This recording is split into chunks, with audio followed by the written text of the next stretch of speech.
It's my pleasure to introduce our final speaker today, Frederick John Lamp, who specializes in the performance of art in Sierra Leone, or performance art of Sierra Leone and Guinea and West Africa. He received his PhD in the history of art from Yale University and his MA in African Studies from Syracuse University, and he also studied dance at the Laban Bartoniev Institute of Movement Studies in New York. He has published on male and female initiation, chieftaincy and ancestral ritual, power relationships in art, sexuality in art, multisensory aspects of art, systems of thought, and ancient African art. His most recent publications include Ancestors in Search of Descendants, Stone Effigies of the Ancient Sapi, Bagachitem Dictionary, Accumulating Histories, African Art from the Charles B. Benenson Collection at the Yale University Art Gallery, See the Music, Hear the Dance, Rethinking African Art at the Baltimore Museum of Art, as well as numerous articles in African arts, the Drama Review, the Dictionary of Art, International Encyclopedia of Dance, the Art Bulletin, the Yale University Art Gallery Bulletin, and many chapters in edited books.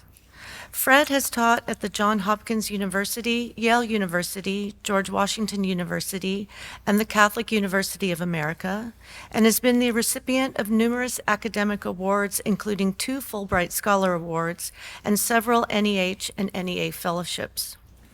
He has held curatorial positions at the Baltimore Museum of Art, where he was curatorial department head, Arts of Africa, Asia, the Americas, and Oceania, and is retired as the curator of African art at the Yale University Art Gallery and lecturer in theater studies and the history of art at Yale. His lecture today is Not All Beauty is Divine, Masking Nature and Nurture on the Coast of Guinea and Sierra Leone. Please join me in welcoming Fred Lamp.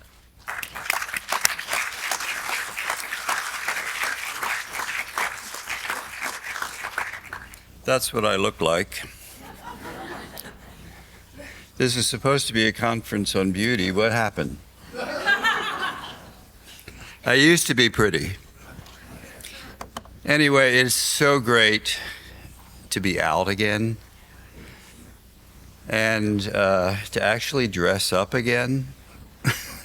I hardly remembered how to tie my tie. Anyway, it's very great to be out and terrific to be here and see so many old friends of mine and some young friends too. And people who I have learned an awful lot about. Susan Vogel is here, Skip Cole, Olatunde, Lawal. I've learned so much from these people over my career. In addition to, of course, my mentor, Robert Farris Thompson, who died in October of 2021. And so I'd like to give tribute to him because I owe everything to him. He was such an inspiration. I went to Yale because of him, because I didn't have to give up dance to go to Yale and study art history. So so much of my methods and my outlook on African art, my attention to the entire spectrum of the multisensory aspects of African art come from Bob and also my work at the Laban Institute for Movement Studies. Irmgard Bartoniev was another of my great mentors. These people taught me how to. Irmgard said, get the feet when you're taking pictures of dance. It's not the face, get the feet. And other people who emphasize getting the words. Oh, and this is what Bob Thompson always did. Get the words in their language. Do your interviews in their language, not in English or French. And so there you learn how they think about it, not how they think about it in French or in English and so forth. So I am going to, not all beauty is divine. And so some of the objects that I'm going to be talking about have been described as divinities in the past. I'm going to debunk a lot of things in this talk. And I'm taking you to a very different part of Africa from what you've seen so far. As we say, Africa is not a country, and there are varied cultures with varied conceptions of beauty and aesthetic conceptions, as well as a different way of thinking, different systems of thought, looking different, acting different, behaving differently from other areas of Africa. So I'll be concentrating mostly on these two objects. The Grande Mask on the left from the Mende. This one particular happens to be from the Mende. Others are found throughout Sierra Leone and Liberia, even into Guinea. And the Dumba Mask from the Baga of Guinea. So we're dealing with the coastline, basically, of the Mel-speaking peoples of the coast of Sierra Leone and Guinea, and those other peoples who live with them and share a similar culture. These, incidentally, are my two most favorite pieces of African art ever, which is why I went to Sierra Leone and Guinea to study. Now, I'd like to deal with certain divisions in this idea of aesthetics. Some beauty is divine, but not all the divine is beautiful. Some is held to be universal to Homo sapiens. Some beauty is a cultural construct, biocultural, and essential. Some is internally partisan, generational, or gendered. And for some, it is in the eye of the beholder, a function of independent agency. For some, it is for nature. For others, it is for culture. For some, a denial of both. So using these two objects and a couple of others from this area, I want to talk about the different levels of aesthetic appreciation. There is the universal. I'm not going to deal with that. You can read Jung if you want to learn about universal concepts of aesthetics. I'm going to deal with the larger systems of thought in this area, and then with these subgroups of aesthetic appreciation, male versus female, young versus old, generational, and so forth. And there are a lot of differences. And then I will deal with what we in postmodern thought are so fond of, which is agency. So, the idea of beauty in this area is, as other speakers have pointed out, also associated with so many different things. So it's a whole universe of ideas about what is good, what is beautiful. Good and beauty are equated. It is also associated with the right. And I put this map up. The right hand in Africa, you never use the left hand in social relations with other people. It's always the right hand. The left hand is for dirty things or for underhanded things. Like, it's good to get left-handed money sometimes, better than right-handed.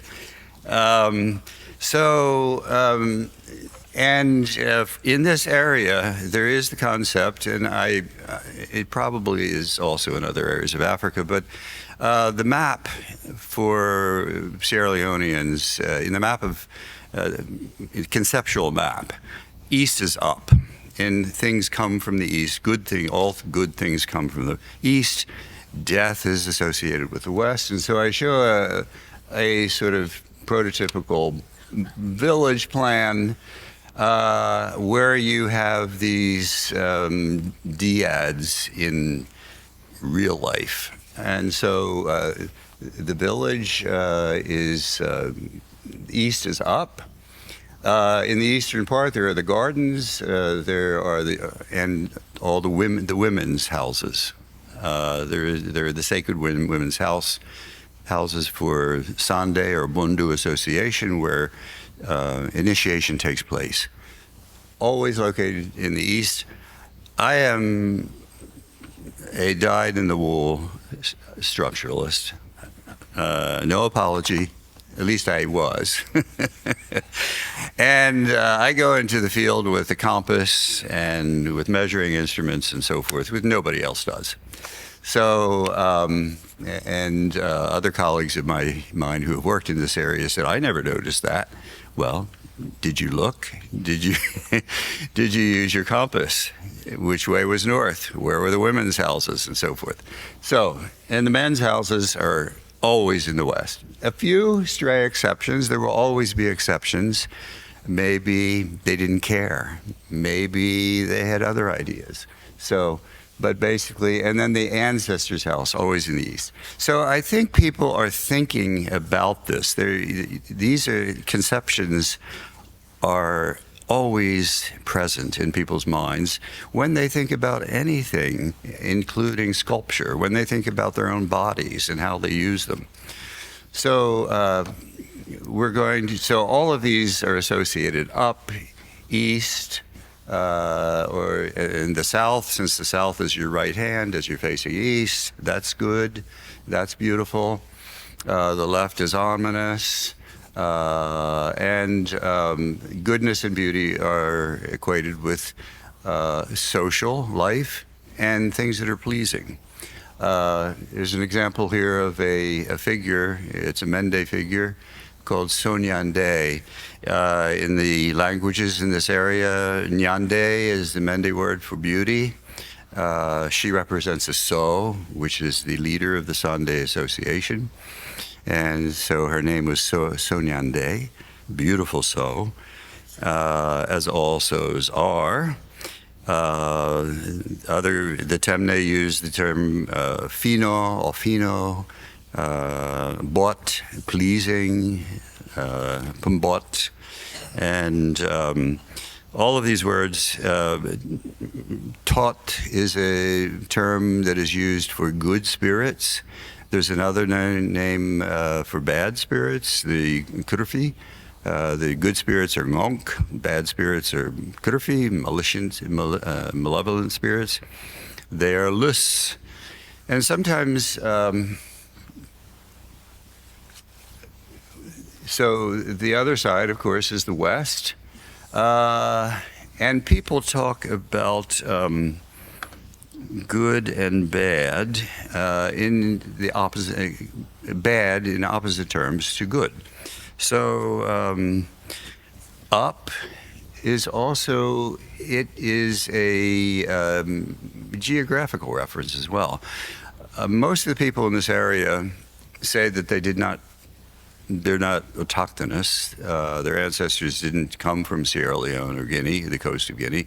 They came from further inland. They came from the Fouta Djallon, which is a mountainous region. That's up. It's also in the east. So this permeates the thinking of people. Down is where they went, down to the sea, where they are now, pressed against the sea. So the sea is down. The origins of the ancestors is up, and that's where they come from. The ancestral pavilion, where the stones are laid for the ancestors, are always in the east, where the ancestors are regenerated and come back to us. So the west is a place of danger. It is a place of death. It is the place where people are buried. So all of these things are constantly in people's minds, this orientation of the body to the east, up, good, and then bad, and so forth. There are also these masks, and I think this is not in the show now. It's in the catalog. The one in the center, the mask of Gongoli. These are antisocial masks. They're male. and they're always ugly. They're meant to be ugly. The uglier, the better. Sometimes they have the nose turned to the left, is the one on the left there. The nose is turned to the left, to the bad side. He only is sensing bad things. And so, and there are various words like this that are used in Yamu, in Mende, Lus, in Temne, Lech, in Baga. And, you know, when I was there, I was in the Peace Corps in the 60s in Sierra Leone. That's how I first went. And we'd sit around with the guys, and they would frequently be talking about someone. They would say, oh, lus, oh, lus. And I knew lus means bad. And I thought, why are they calling this person bad? He seems like a great guy to me. And then I realized in African American speech, you say he bad, and that's what they would say in Creole or in English, he bad. And it's the same thing in African American speech. And you all know Michael Jackson's song. You're not really supposed to say I'm bad. Actually, you're supposed to say he's bad. That's a little uncool to say I'm bad. But anyway, Michael Jackson sang that song. But it's the same idea that, first of all, you need both, good and bad. You need the balance. You need bad can be characterized as aggressive or conniving and not quite straight. And the Mande, for example, have a saying: the man of the bush is not the man of the town. And that means that sometimes you need the man of the town who is an orderly, follows all the rules, follows the laws. In times of peace, for example, you need that kind of person to lead.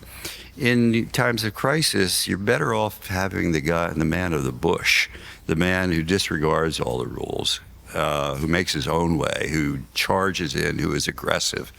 So you need both of these. So this is the idea. Sometimes white people would say,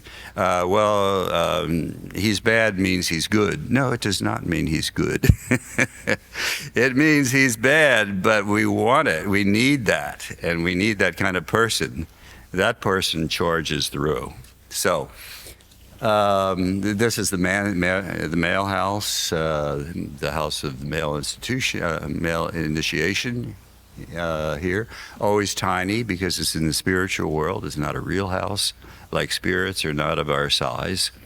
Sometimes they're bigger, sometimes. And the counterpart to Dumba, the beautiful mask that you saw here on the right, the huge mask of a woman. With one breast, one eye. Sometimes they have a cigarette in the mouth. Not a good person, but she's powerful. She's more powerful than Dumba is, and that's the side on the left. The left is very spiritually powerful, and so sometimes you need that side. A lot of times you need that side, and she is the Dumba of the old men. Very, very serious. You rarely see her.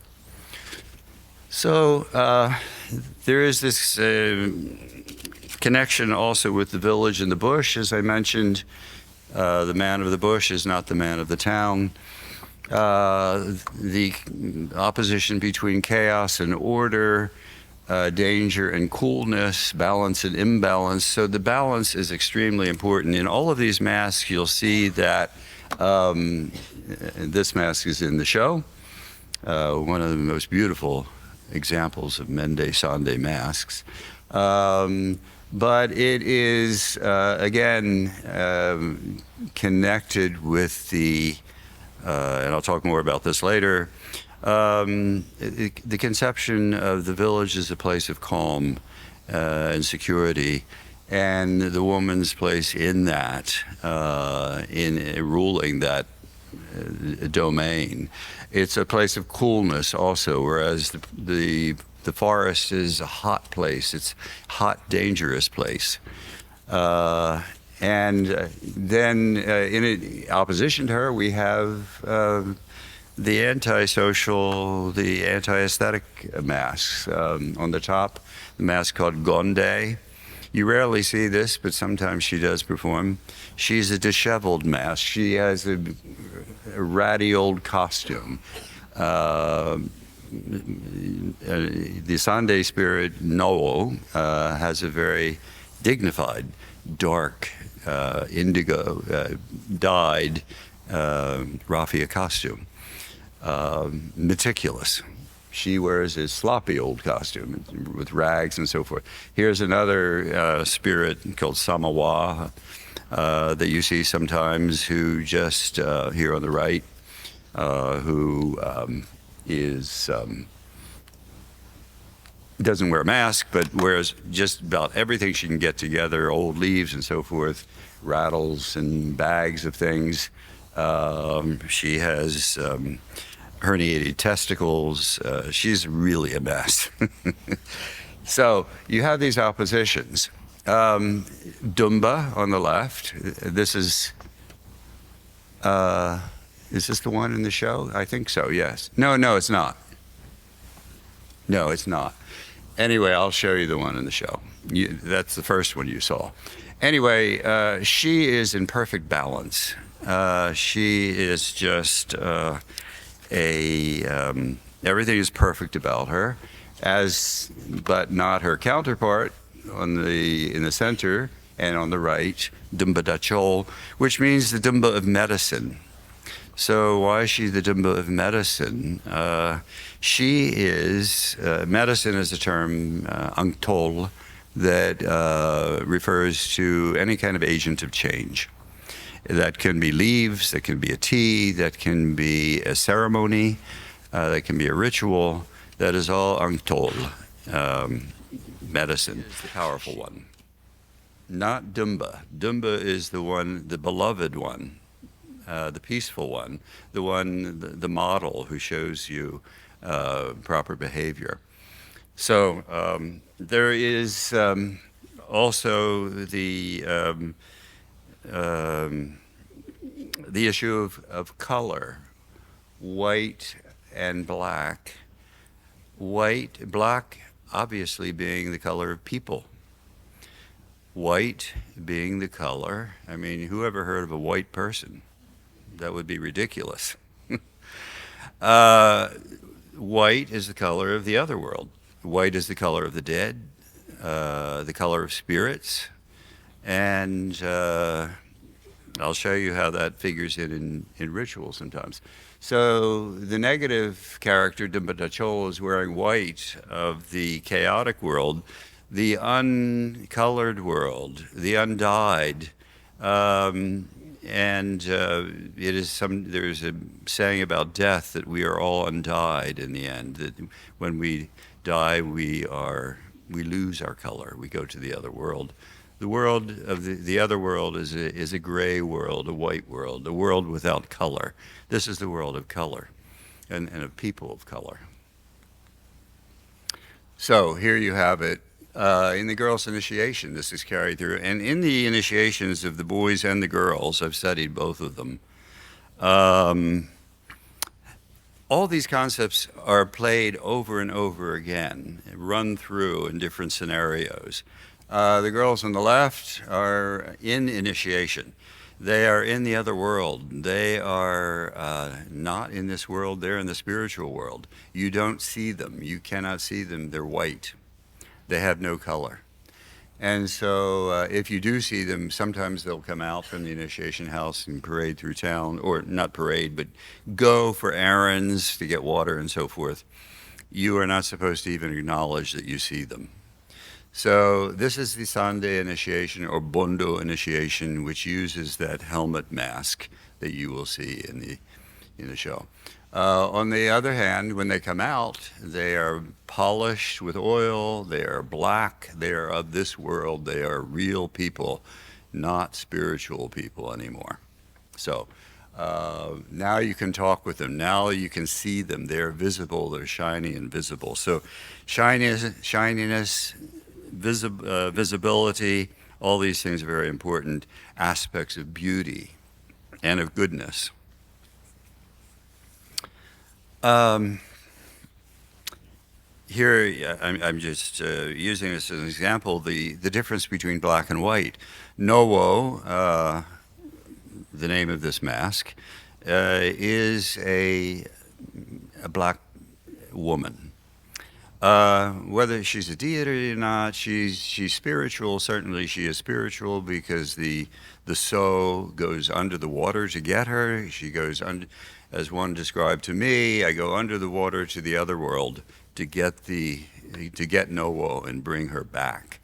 And so she is, on the one hand, a spiritual being, but on the other hand, she's not a deity. And she is a woman, and she represents a real woman. And a real woman of the village, of culture, a person of culture, is black. On the other hand, the antisocial character, who has to do with the bush, Gongoli, always has a white costume. And even though the mask is black, it's often spotted with white. So as almost like a wild animal might be spotted. So he's associated with the bush, the forest, the unruly area outside the village. And I always do quantitative analysis. And I found that I think it's about 90%, this is the case, that female costumes are always black, male costumes are always white, unbleached raffia. So there is this connection, of course, with male and the forest, female with the village, the place of culture, the place of wildness. Males in the place of wildness, trying to control it, of course. Women dispensing culture in the village. And you have it in the masks. This is another example of the Sunday mask, which is in your exhibition. A wonderful example, very idiosyncratic, and I'll talk about that a little bit. And then the Grande Mask, which is the antisocial mask. Always white or else black, spotted white, usually disheveled, not only the costume, but the mask is kind of a mess. Usually, often it's an old mask, it's been repurposed. Sometimes it's a mask that's purposely carved to be grotesque or just not attractive. She's not a nice lady. Now, color, there are also other aspects of color that I want to point out. And one is there are three colors in the conception of most of the people in this area, and they are the hot colors, the cool colors, and the full colors, which is blackness. Black is the combination in terms of pigment of all colors. So cool colors and hot colors are what is described. And then there are adjectives to add on to describe more subtle variations of the hot colors and cool colors. But red, of course, is a hot color, as you can imagine. So here the guy who's associated with the bush has this, they often have this bright blood red mouth, in addition to the white undyed raffia, the natural raffia of the bush. And here on these figures, I just show them because if you can see right here, where the paint is chipped off, this is a Temne figure, this is a Baga figure, the paint is chipped off. And I first saw that in this figure and realized that the entire figure is coated with red, undercoated with red, as if she's wearing red sacred garments underneath her blackness. And then I started examining other figures from this area, and this is frequently the case. They're first painted red, and this is for protection. You fight fire with fire. So she is protected against evil with this undercoating of red, kind of spiritual undergarment.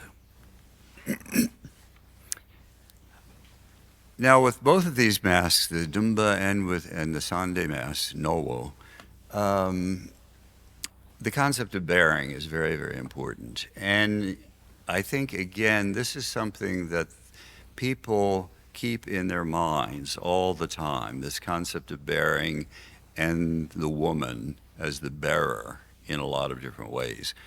And I'll show you how that works out with the masks themselves.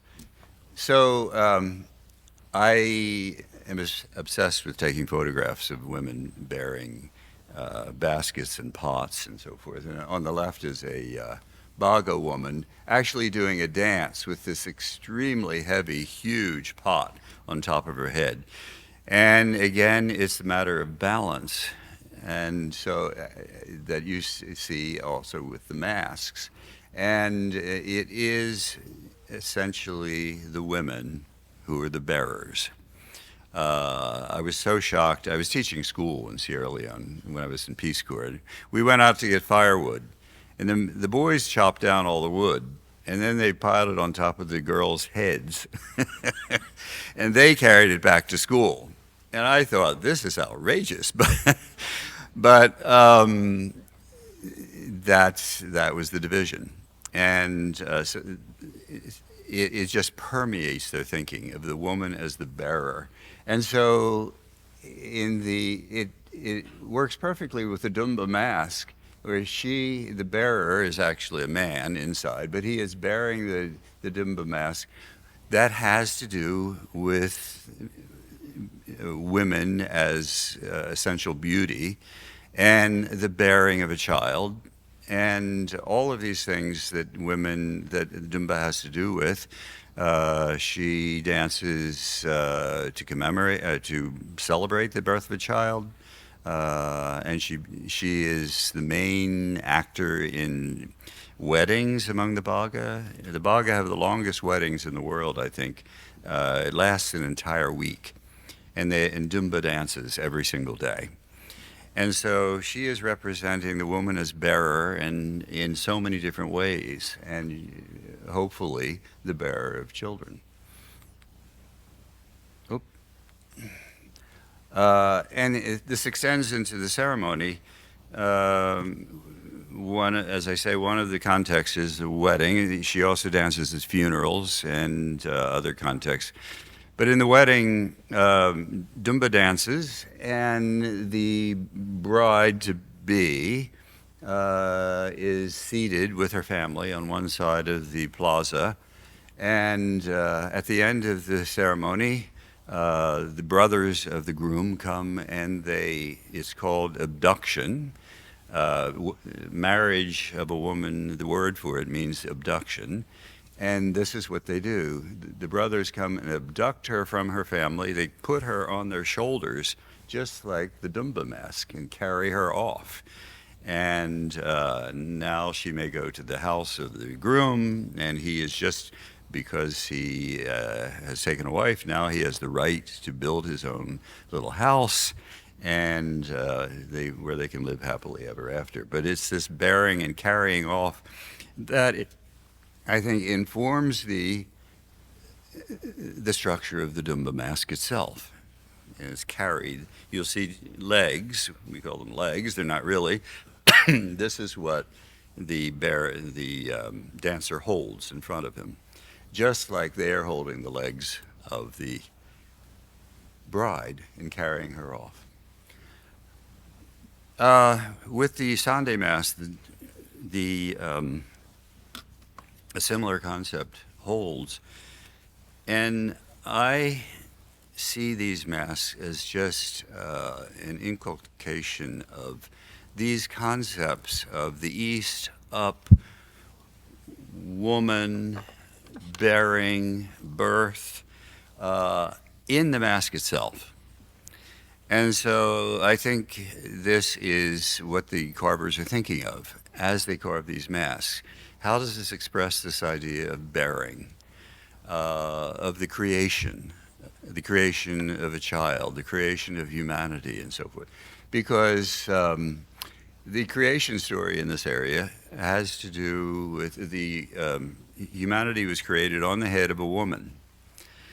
And she carried it, and all the things on the earth are the lice or the people of the earth and so forth. So they conceive of the earth as the head of a woman, and we are all on top of that head, and we spring from that head in birth.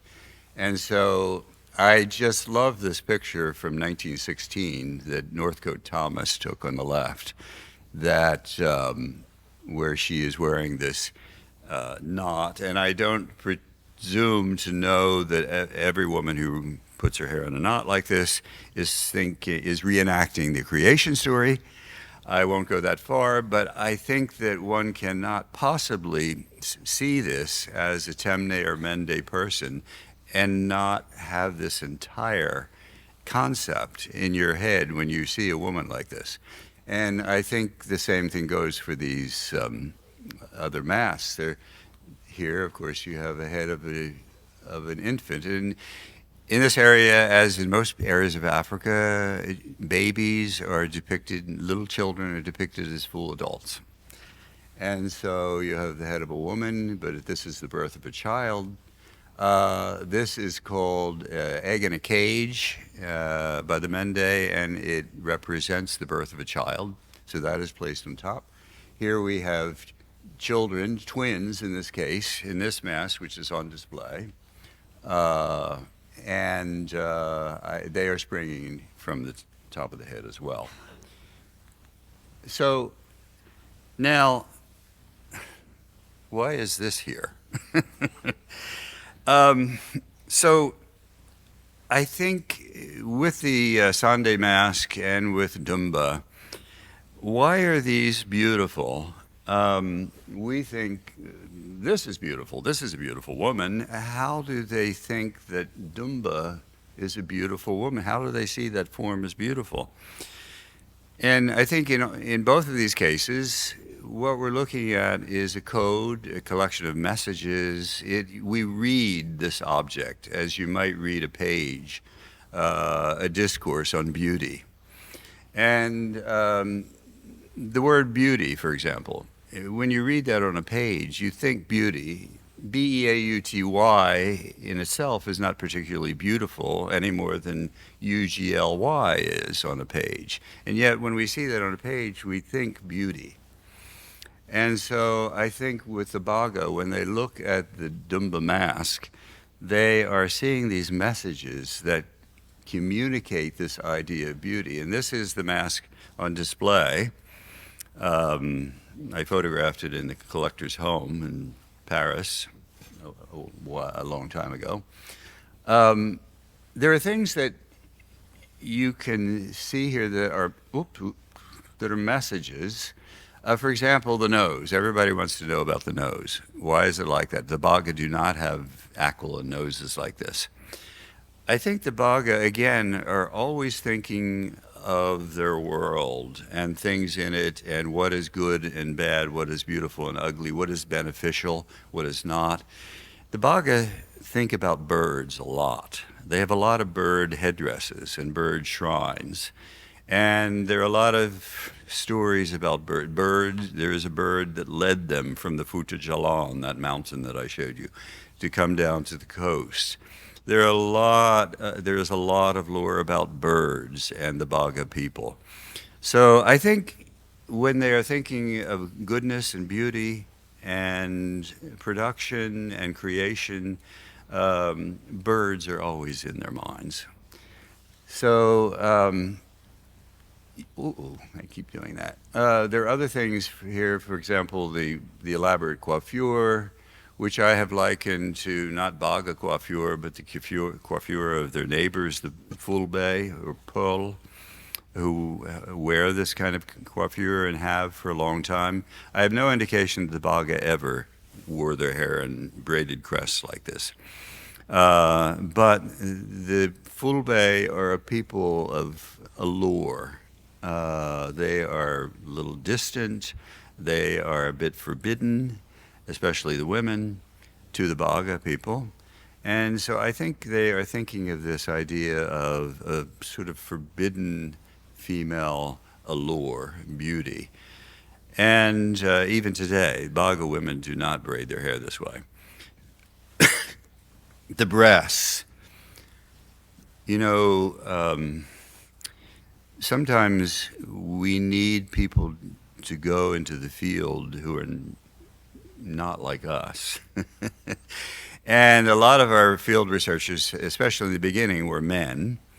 And I have been working since the 60s in this area, actually since the 80s in Guinea with the Baga. And we see these breasts, they're very flat. And I never thought to ask about it, what they think about this. We assume that we know, no, in fact, it represents a woman who has given birth to children who has nursed them.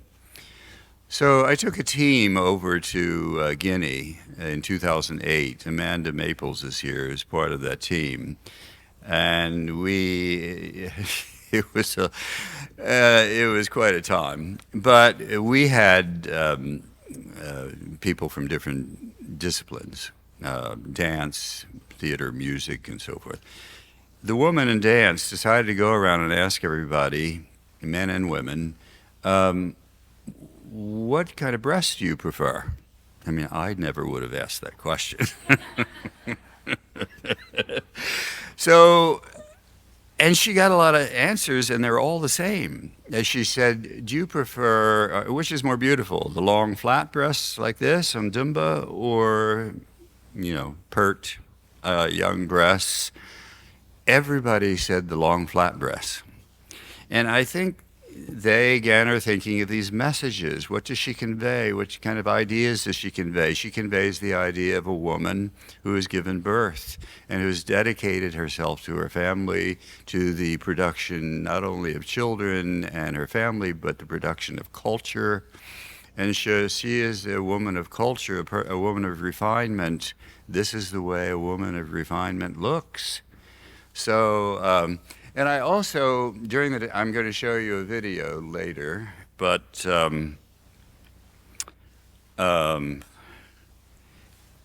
you'll see here the man is slapping her breasts.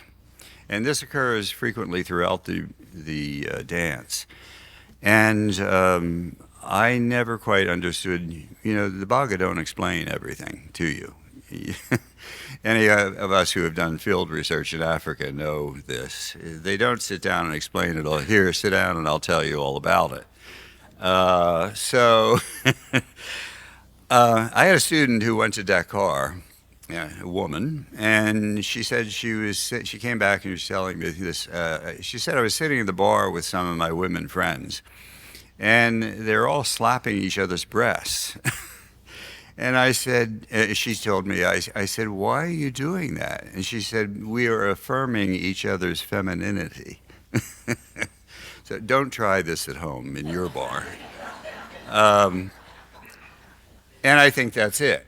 I mean, I assumed that was it, and I think that is it. So that's men and women, but especially men do it. But women, too, also come up to her and slap her breast. The Bonda Mask is in this show, and it is a wonderful piece. This is also from the Baga. This is the object in the exhibition. This is a huge mask, like the Dumba. The Baga go for these immense masks. And the Dumba, which you saw before, usually weighs 80 pounds or more. Worn on top of the head in dance. Try that. The Bonda Mask also is extremely, it's a huge object, all carved out of wood, and probably weighs close to the same, 70 or 80 pounds. And I'll show you a video later about that, how it's manipulated in dance. But this is also a complex statement of messages. And somebody else did this, took it apart. To show you the different, it's a composite mainly of animal forms. The crocodile jaw down here, the antelope horns back here, This one actually is really an interesting one in the Baltimore Museum. It has a house, a missionary's house. The Catholic missionaries even figured in here somehow. Uh, and a face, a human face with braided hair, and then the tail of the chameleon back here. They missed one thing, the serpent. And as I said, these masks, Dumba especially, has always been called the goddess of fertility. She is not a goddess. This is the first thing that the Baga said to me when I came there. She is not a goddess. She represents these principles. And so she is a woman. But first and foremost, she is Dumba. So this is Bonda. It's not a crocodile.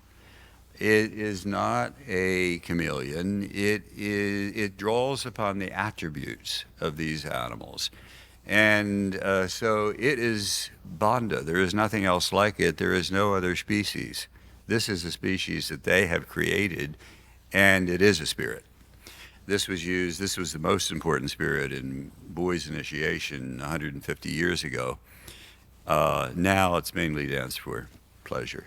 But so it has it's a human, basically. It's a human being with the braided hair. It may be male or maybe female. I don't know. Men also braided their hair in the past and did elaborate decorations with their bodies and coiffure and so forth. So, but it is a male spirit, a very high male spirit, a very dangerous. It was called in the catalog an example of awe, sort of shock and awe, and you'll see what that means when you see the video. So, I think as I say, I think the Mende and Temne and Bulim and other groups in this area are constantly, their lives are guided by these conceptions of the world.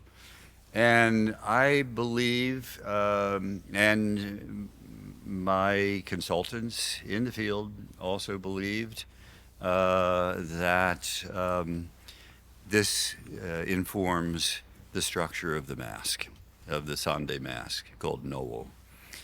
And not everybody in my field has agreed with this, but there happens to be nobody else in the field still working with Sunday, so I sort of have the whole field to myself now.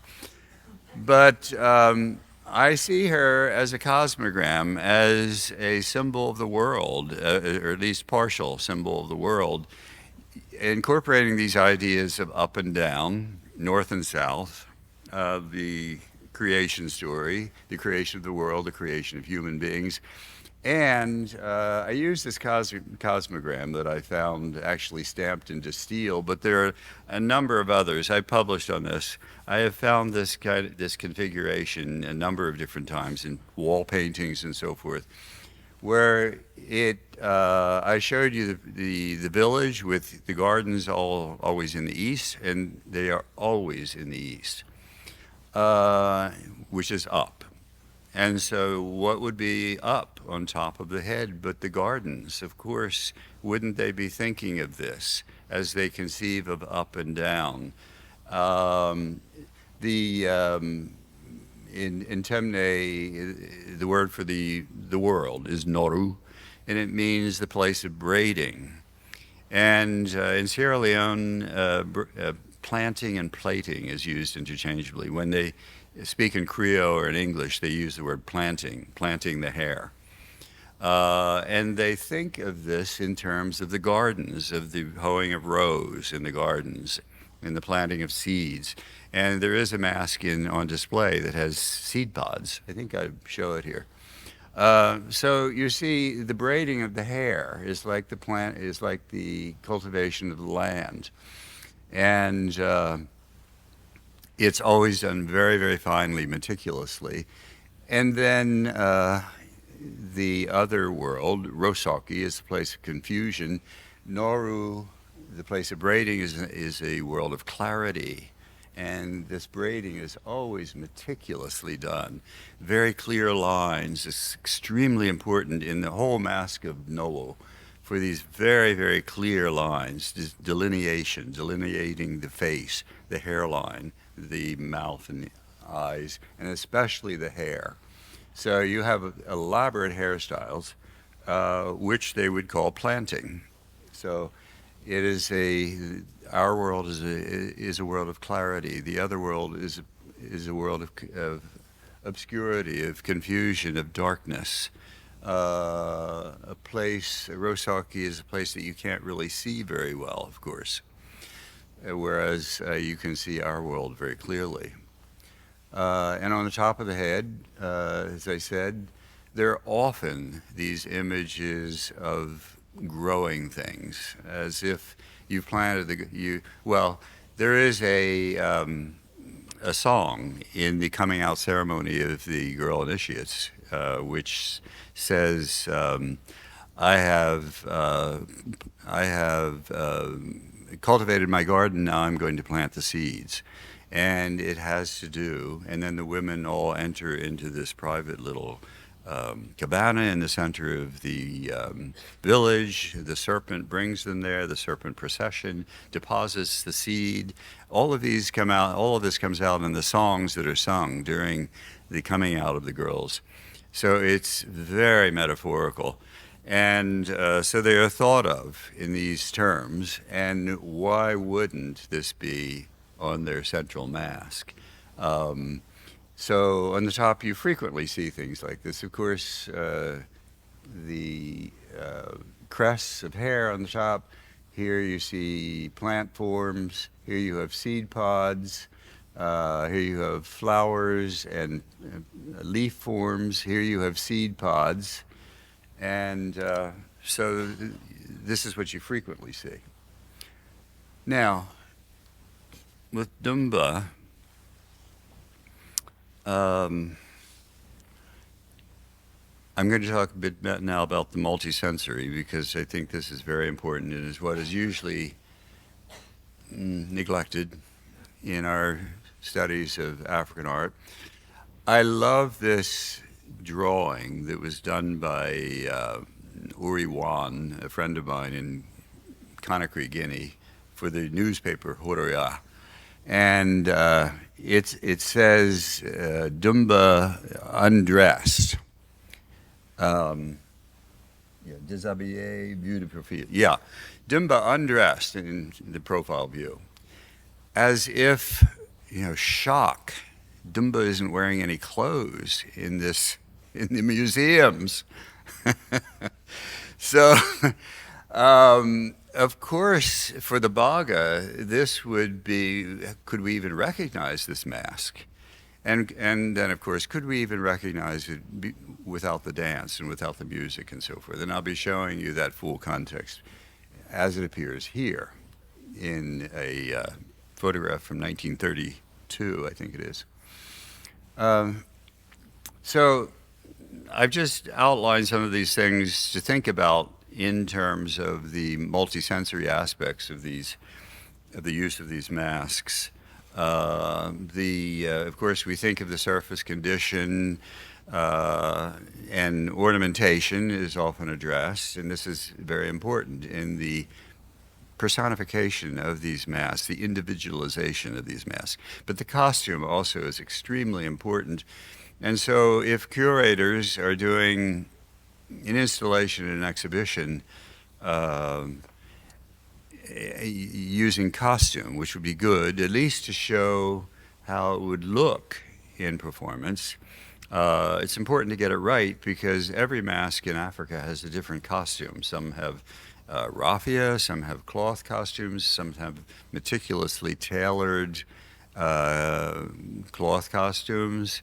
Sometimes they have headdresses, sometimes they're adorned with all kinds of things, the horns and bags and all things like that. Sound is very, very important. Do you have the same mask at all in performance if you don't get the sound right? Of course not. So they're listening for all of these things. They're looking for the right movement. the associations in the performance, what other objects dance with it, or what other objects are conceived or thought about as that. For example, as Dumba is dancing, are they thinking about Dumba da Chol at the same time? When they see Nowo dancing, the Sande mask, are they thinking about Gonde at the same time? Probably. They're thinking about all these oppositions. Narrative is also important in dance. The audience participation. Here we have the audience separated from the dancers. There, the audience is really taking part, and they're not just an audience. They're not just looking at this. They are actually taking part in it and shaping it themselves. The staging and the timing, all these theatrical things, the lighting are extremely important. Does it come out in the bright sunlight, as Dumba does? Or does it have to come out in the obscurity of dusk just before the sunrise, as Nowo, the Sande mask, comes out and must stop dancing as soon as the sun rises? Why is that important? Because we're talking about the east again, the rising of the sun, where the sun rises, the coming back regeneration of the ancestors. All these are important things that they see when they think about the beauty of this object. And smells and tastes are very important in these things too. So here's an example of some objects that have been. This is from the Glasgow Museum on the left. Nowo, the Sande mask, danced in the full costume so that we can see that. And in my view, this is the total cosmogram, where you have the obscurity of the other world below. And I'll talk about the rings in the middle later. And the Bonda on the right was costumed at the Metropolitan Museum of Art. And I went up there with my videos. They wanted to see the whole thing in the round as it turned around. What are the different components of the costume? Because it's complex. It has the raffia. It has the raffia ruff. It also has the other skirt of the raffia. It has this very complex tailored costume on the back. So, this is why I always say, if you're going to dress up these objects, make sure that you look carefully at a number of different performances in situ to see how. Don't just go to Michael's and buy the raffia and throw it on the mask. And how was it seen by the audience? And this is part of staging.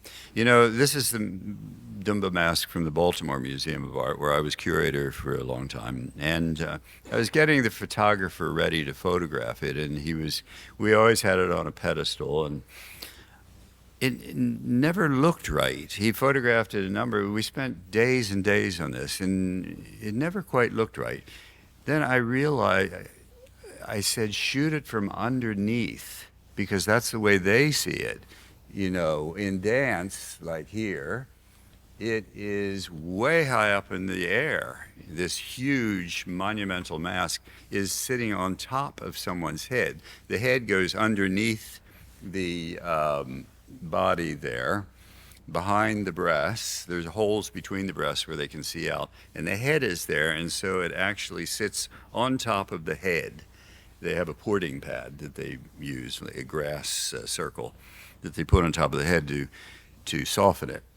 And so I said, let's try that, put it up high. And it made the world of difference. Now it looked majestic, looking up at it the way you're supposed to. That's the way that they see it. They don't look down on it.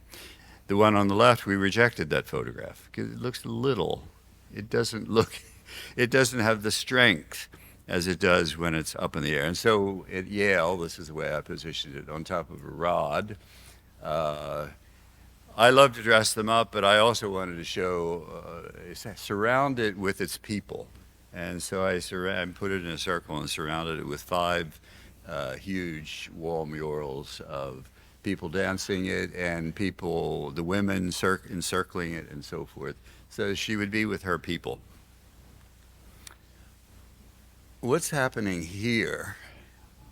So On the left, you have Armand, a famous collector of African art, an artist, and with a friend of his, I forget who that is, with the Grande Mask.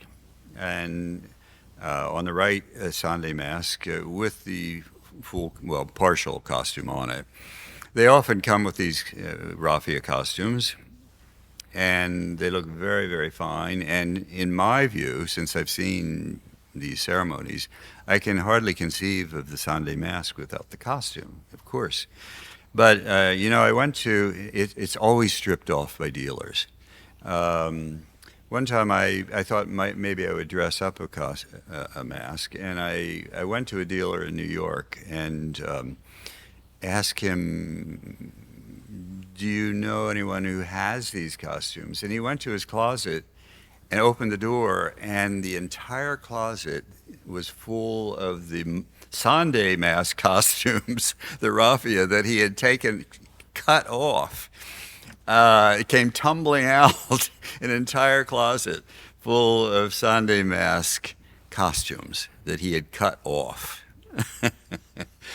So I had a lot of materials, needless to say. But this is typically what dealers will do. They cut off the costume because it doesn't look right on the pedestal behind your couch in your living room. It doesn't go. And it doesn't look enough like modern art, as you were saying. And that's what we want it to look like. So it interferes. And here are some examples I want to show of the Dumba. This is one from the Musée du Quai Branly in Paris, one of the most magnificent ones. And it had this, they all, in dance, had an ornament, a nose ornament hanging from the nose. Sometimes it was cloth, sometimes it was raffia and so forth. But here on the right, a friend of mine sent me this picture. He saw it displayed in the Louvre, and they had cut off the nose ornament because it kind of interferes with this modernist feel. The form, the wonderful modernist form, is kind of ruined by that thing hanging from it. The same thing here. This is the magnificent Dumba from the Toulouse Museum of Ethnology in Toulouse, and it has an ear ornament. It's carved out of wood. These were often worn. Here you see a picture from the village of Katako in the 30s, wearing an ear ornament. Here you see it in the Louvre again, my same friend, Chris Steiner, at Connecticut College, visited the Louvre recently and showed me this picture. So they later on had that one in the Louvre on display. As you can see, the ear ornament is cut off. Again, too much clutter. We want this pristine modernist form. So, too bad. The Bonda, so I want to show you a clip from my films of the Bonda.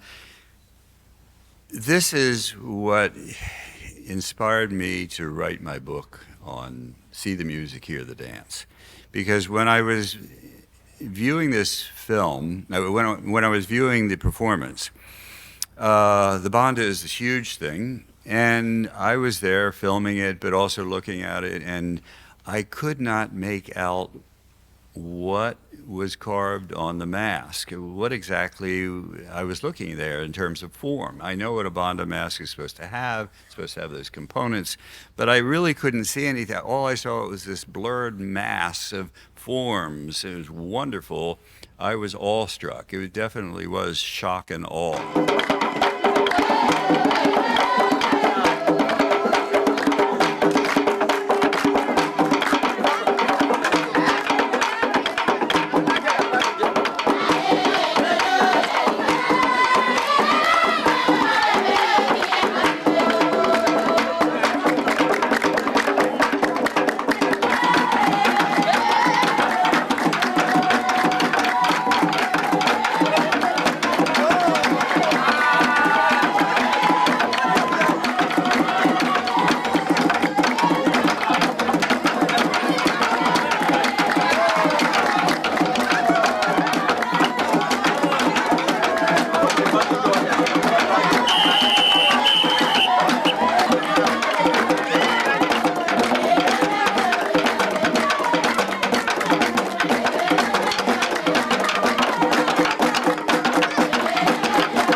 So with the, I want to talk now briefly about the regionalism, the subgroupings of aesthetic thought.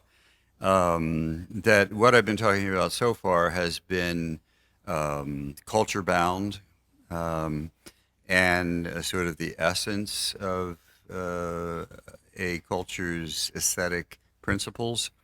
But I want to talk a bit, just briefly, about the difference between conceptions between the young and old, for example, the generations, between different regions. Sande covers a huge region of Sierra Leone, most of Sierra Leone and northern Liberia and into Guinea. There are a lot of different peoples who use this. How do they conceive of this? In fact, they conceive of it widely differently. So here's a group of Mende. The Mende often have 5 or 6 or 7 Sande dancers, Sowos, or Soways, using the mask. Sowo or Sowe, incidentally, is the name of the leader of the Sande, or So or Zo. It doesn't really designate the mask, it designates the Sande leader who wears the mask. And not all Sowos or Soways use the mask. Sowo is the indefinite, Sowe is the definite form. So we usually use Sowe. Sometimes another scholar of this area has used the term Ndoli Jowe, or sometimes it's Sowo Ndoli, the Sowe who dances, or the dancing Sowo, the dancing Sowe. Jui is another pronunciation of Sowe. The Mende have a variety of different forms, a wide variety of different forms, and obviously of different aesthetics between different regions. If you ask the young, as I say, the young are not just looking on; they are really participating in this. They are moving it in directions too. You often see the children and babies even out there participating in the dance, and they're the ones who are going to do the next one a few years from now. And so they're not also only absorbing, they are helping to form it themselves. Each different regions, male and female. I had an argument one time with the main scholar of in Liberia, who studied for many, many years the Gola people. I wrote a catalog where I described Sande and the Sande spirit as a woman. He was shocked that I called it a female. And he said, everybody knows that it's a male. Lamp doesn't even know the basic thing about this spirit. Everyone knows it's a male spirit. And so there was this conflict for a while, and I decided to have a conference on it. And it turns out the Gola see it as a male spirit. I can't explain this, and it's often danced by men, whereas among the Temne or Mende, that would be unthinkable for a male to dance the Sande mask. So it really varies from region to region, and to really study these things, you have to interview all of these different groups. Interview men, women, also interview the young, the old, the in-between, interview people from different social groups and so forth.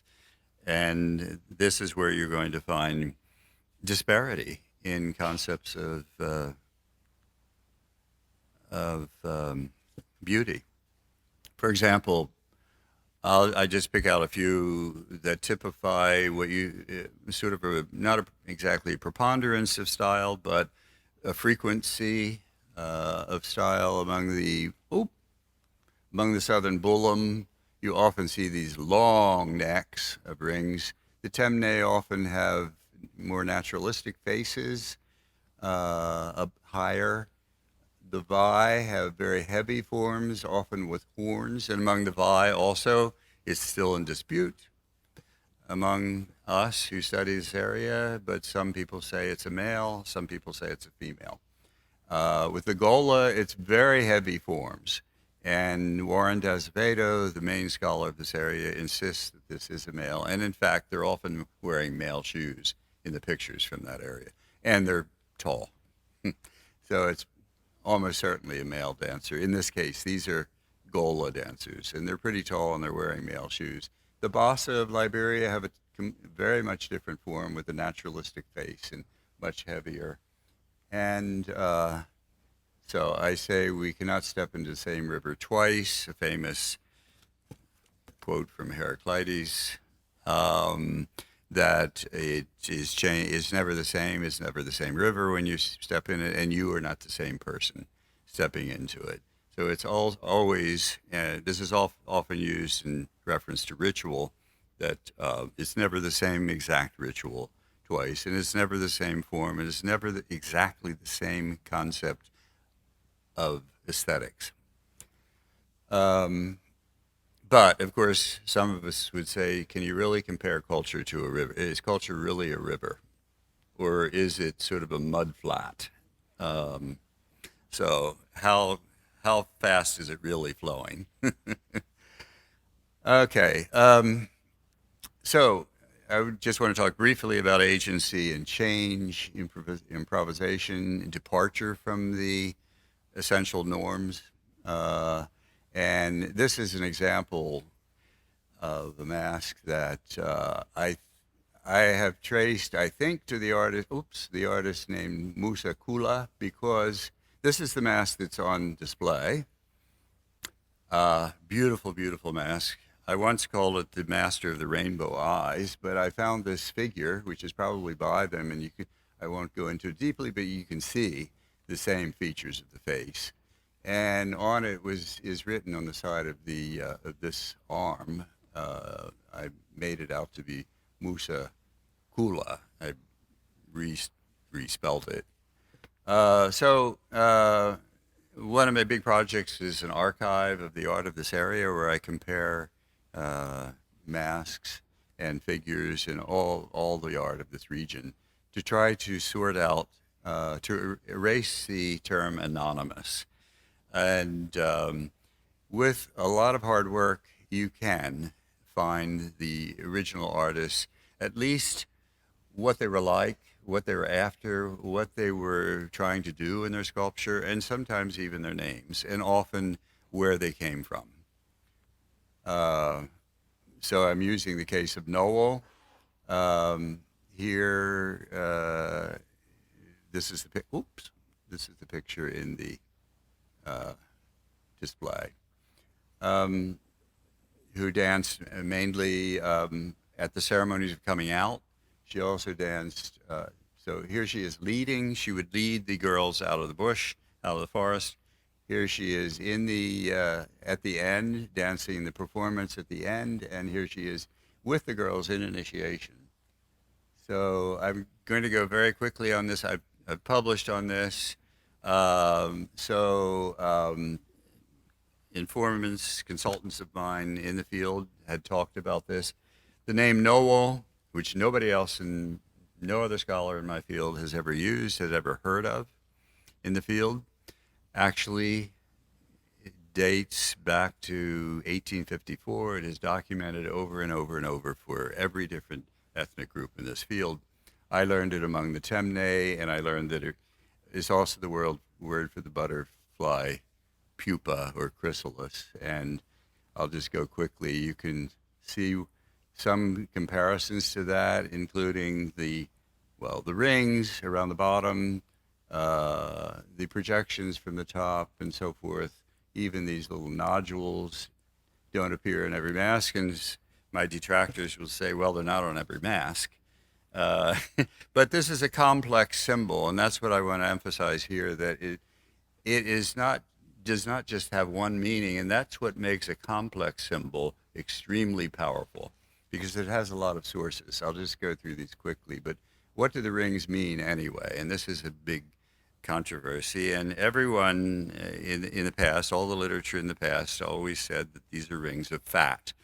And they will keep saying this to time immemorial, no matter what I say here today. But you can see that they take a number of different forms. Here, very elongated among the bullum. Here, no rings at all among the vi, except in the back. Are they rings? What are they? They're sort of arches in the back. And I show you here, you know, we have DNA testing now. And let's get past the fear of sociobiology. It is very clear that DNA doesn't, biology is not destiny, but it's a part of destiny. And now scientists working on DNA studies are determining that there's certain genes that are responsible not only for your physiology, but for your behavior. So I get these questions. I participate in one of these, and I get these questions like, do you prefer the color purple? Or what do you do when someone has road rage? And this is pertinent to the study of DNA. So let's get over it in my field. Mende initiates, and any of the initiates in this field, are not fat. So I reject totally this idea that these are rings of fat. I believe that the British, who were also in Nigeria, were influenced by the idea of the fatting house, which exists in Nigeria, but people in this area are basically Mande peoples. And so I show you the initiates. I show you my friend Keliti Gakaba, who is Mande, here with his friends. They tend to be very slight, very slender, very tall. The Mande peoples, the Wolof peoples in the north here of this area are even more so, just like impossibly tall and thin, so that you can hardly believe it. Whereas my student, my former student, Imo Ime, is from the Ibibio, Efika Bibio. He's a great artist. This is where the fatting houses are, or fattening houses. He actually did his dissertation on the girls' initiation, and they do intend to fatten up the girls, but they do not in Sierra Leone. And you do not often find very heavy women in Sierra Leone. So I think this has been extrapolated from Nigeria, and it's just not what the rings are about. You can see in sculptures, the rings are on very slender bodies. In fact, the necks are very tall. They call it cut ring, a cut neck. This is what it's called in Sierra Leone, cut neck. And it's the idea of lines around the neck, not bulges. And the reason why it's bulging on the mask is it has to be big to get down over your head. So you can't have it thin. But you see in the other representations of it, including President Shaka Stevens, that it is the long neck with lines that they are finding beautiful. It comes from antiquity. I'll have to pass over these. And the other explanation is as they draw the mask go under the water to the other world, draw the mask through. These are the lines, these are the rings of water that it leaves as it's being pulled. These are all explanations. Which one is correct? They're all correct. And this is what makes a complex symbol.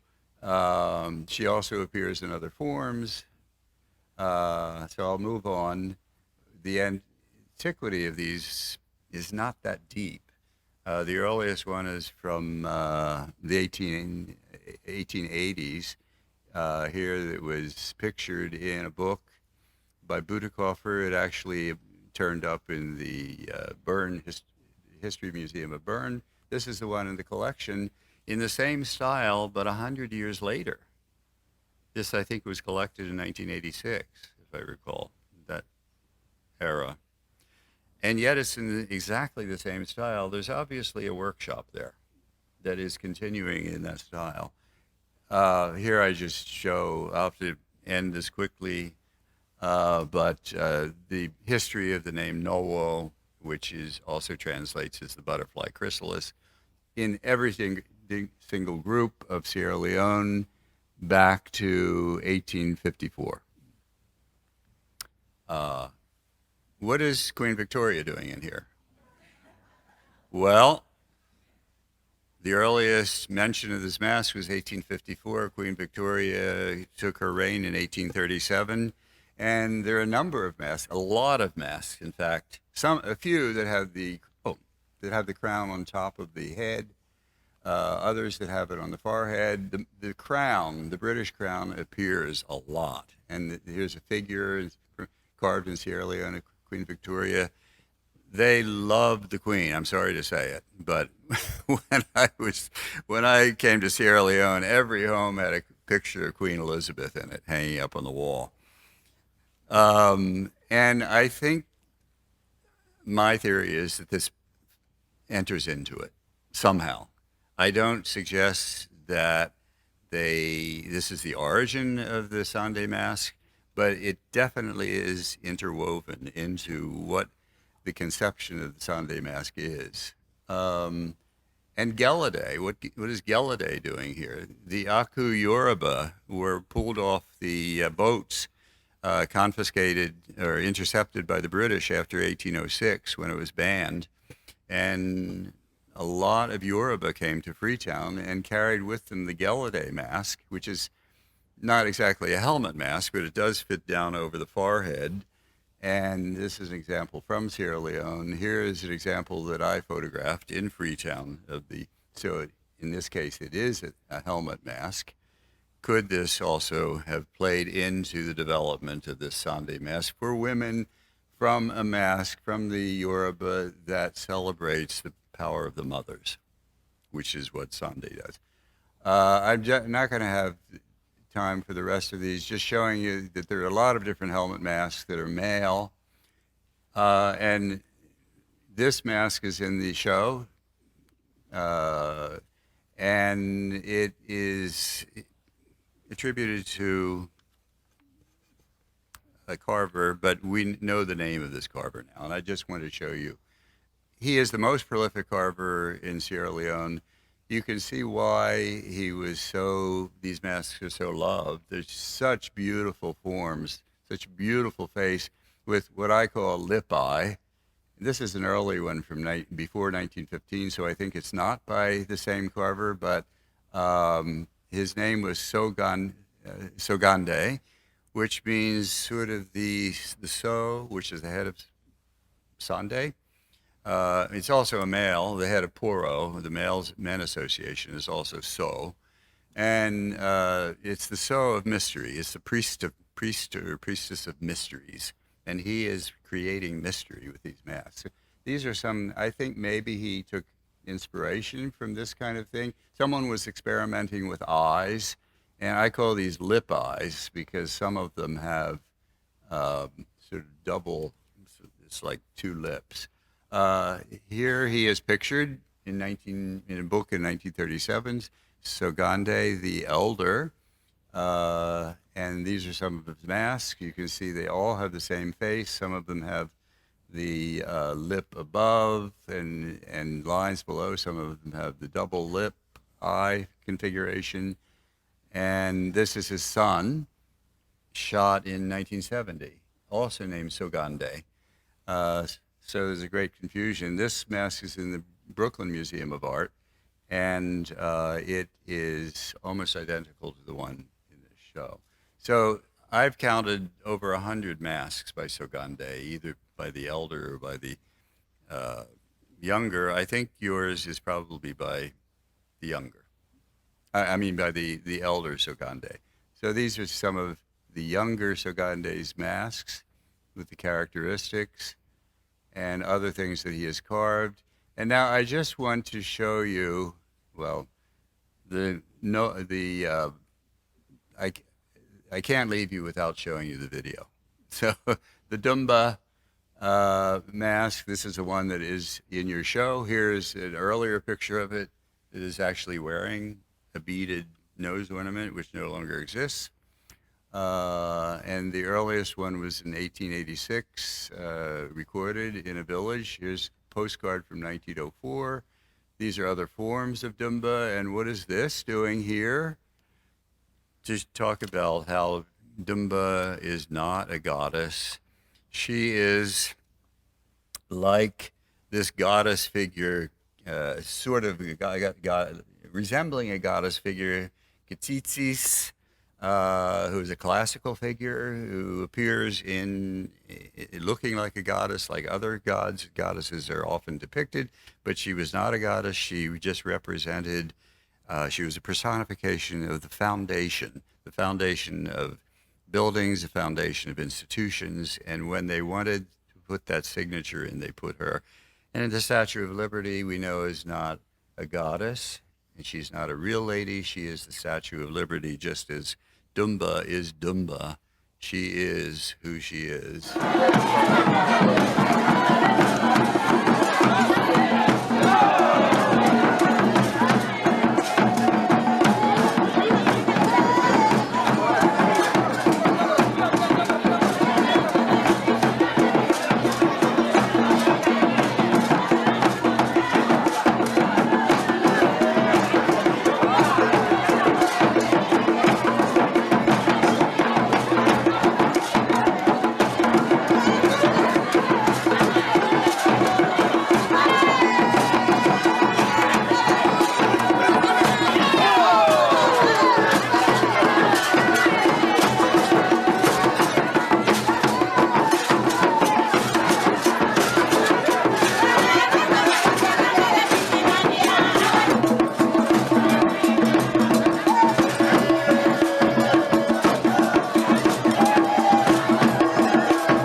Thank you.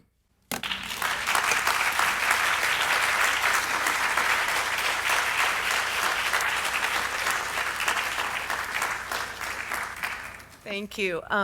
No, those videos were mind-blowing to me. So thank you, Fred. Thank you, Babatunde. Thank you, Costa. Thank all of you for coming today. I hope you will go and enjoy the exhibition more than once. Tell all your friends to come. This truly is not just a once in 25 year, but maybe once in a lifetime opportunity. So I hope you'll take advantage of it. It'll be on view through July 31st, and you can also go to our website, kimballart.org, and see the additional programming that we have going on with the exhibition. So again, my thanks to everyone today, and have a great rest of your day.